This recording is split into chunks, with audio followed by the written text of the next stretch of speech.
the debate in this election should be about how we secure and consolidate that recovery. That's absolutely vital, and how we maintain the economy on a pathway of sustainable growth and sustainable job creation. And that is not what we've been hearing from the opposition so far in this debate. My impression, I have to say, politically is that the Labour Party is looking over its shoulder all the time at Sinn Féin and is afraid of being outbid in populist stakes and unreal economic policies. And that's been very obvious from many media presentations by Labour Party spokespersons.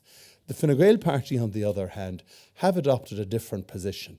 Essentially, they're hiding behind the decisions we've already taken.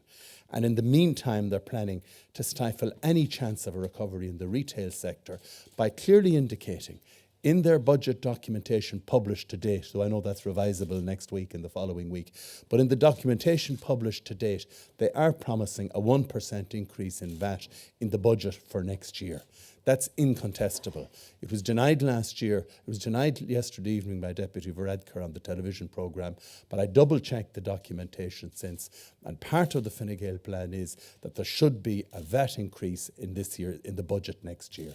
Now, it is correct to say that in the recovery plan, the government has penciled in VAT changes in the later years. We deliberately put them into the later years so that we could monitor developments in the United Kingdom and ensure that any VAT increases do not impinge or impact on or distort cross-border trade. But what Fine Gael are proposing is a definite 1% increase next year. Maybe revisable, it may be changed during the election campaign. Going on what's happened since the budget with both Fine Gael and Labour, I expect all these matters to be changed as the election proceeds. But at this stage, this is where they stand.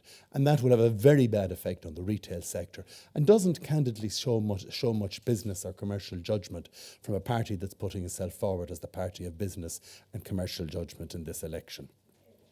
We have done the heavy lifting to bring the public finances back under control, and we've done that in the teeth of strident opposition from Fine Gael, Labour and Sinn Féin. And you reported on all of this in your daily work for the last 2.5 years.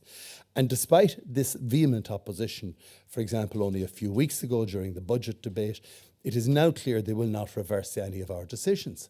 So, for example, Richard Bruton indicated in recent days that Fine Gael will not reverse the universal social charge. Brendan Howland appeared to make a similar declaration on the part of the Labour Party, although I noted that Deputy Burton now suggests that the social charge will be subject to a study. If the social charge is subject to a study, the hundreds of millions of revenue that it's bringing in will have to be found somewhere else. And there's an onus on the Labour Party to say where they will find that in the interim this year while they conduct a study on this subject. So it does seem to me that both Fine Gael and Labour do accept the universal social charge. They will not be reversing it. It's important voters understand that, because that is a major issue at the doorsteps. And voters understandably do not like an increased tax burden or seeing more money coming out of their wage slips. Though I would point out that the social charge is simply a fusion of two existing charges, the health levy and the income levy. But the fact remains, it appears as a new item on your pay slip. But Fine Gael and Labour are clearly not going to reverse this social charge.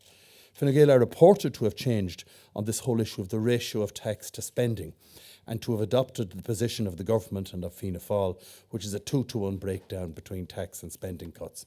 Now, Michael Noonan said the reason for this change was that Budget 2011 changed the arithmetic. Well, again, that's not the case. The Fine Gael Budget 2011 submission committed to just over 10 billion in cuts and just under 5 billion in taxes over the 4 years. So it was always effectively 2-to-1. They never explicitly committed to a 3-to-1 ratio of spending cuts to tax hikes in a policy document, but they were happy to give the impression that that was their position. Again, they're hiding behind our policies. The low tax party claim is simply bogus, and again it shows that when it comes to the adjustment, Fine Gael don't really disagree with what we've been doing. As you know, I've repeatedly said in relation to the Labour Party that there's a doctrine in operation called the Late Late Show doctrine, where Eamon Gilmore appeared on the Late Late Show and said he wouldn't reverse any of the cuts, he wouldn't reverse any of the tax increases.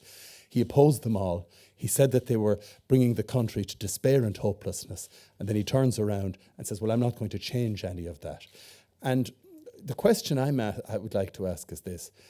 When individuals show such a reluctance to take the right decisions and oppose them all the time, and then retrospectively say they were right, can we really trust them when they're at odds with each other to make sure they make the right decisions in the years ahead? I think that's a very important point for this country. And it's a reason why Fianna Fáil must be a party of strength in the next Oireachtas and in the next Dáil.